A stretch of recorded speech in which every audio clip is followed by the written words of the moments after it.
Agra writers association के तत्वाधान में रविवार को यूथ हॉस्टल में देश के जाने माने व्यंग्यकार अरविंद तिवारी के चर्चित उपन्यास लिफाफे में कविता पर परिचर्चा आयोजित की गई। अरविंद तिवारी का यह चौथा व्यंग्य उपन्यास प्रतिभा प्रतिष्ठान नई दिल्ली से प्रकाशित हुआ है और इन दिनों अपने कथानक को लेकर सुर्खियों में बना हुआ है। परिचर्चा में ताजनगरी व बाहर के जाने माने व्यंग्यकार और साहित्य समीक्षकों ने उपन्यास की विषय वस्तु और कला पक्ष की भूरी भूरी सराहना की है। मेरा नाम अनूप कुमार शुक्ला है। मैं कानपुर से आया हूँ। कानपुर में ट्रूप कंफर्ट लिमिटेड में मैं महाप्रबंधक हूँ।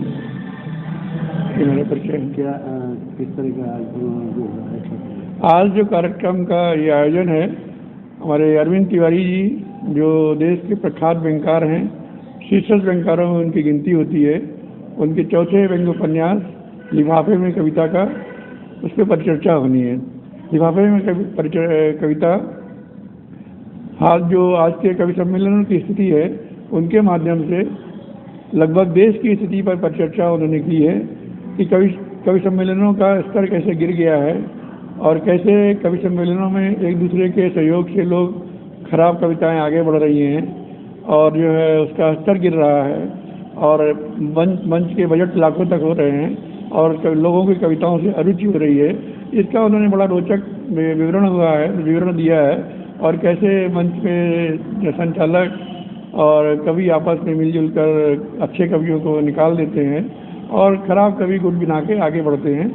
और इसका उन्होंने बहुत अच्छी तरह से खुद भी वो बहुत अच्छे कवि रहे हैं, इसलिए उसमें और इस उपन्यास बहुत रोचक है और 192 पेज का उपन्यास है, एक सिटिंग में पढ़ने लायक है। यही इस उपन्यास की खासियत है। मेरा नाम आलोक पुराणिक है। मैं व्यंग्यकार हूँ और लिफाफे में कविता पे जो परिचर्चा है उसके लिए मैं हाजिर हुआ हूँ दिल्ली से। किस तरह का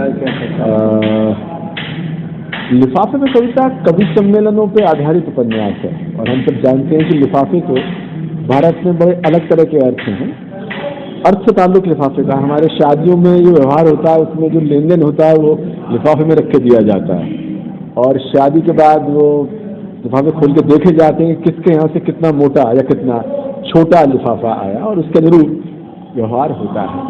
तो कहने का ताल्लुक कि लिफाफे का ताल्लुक अर्थ से। कवि सम्मेलन में लिफाफा अगर भारी है तो आपको बड़ा कवि माना जाता है, अमीर कवि माना जाता है। जहाँ पैसा आ जाता है वहाँ बाजार आ जाता है। बाजार आने के साथ कई विकृतियाँ आती हैं। तो अरविंद तिवारी जी के इस उपन्यास में बहुत विस्तार से उन्होंने बताया है कि किस तरह से कवि सम्मेलन एक तरह से बाजार में आने के बाद बाजारू हो गए हैं।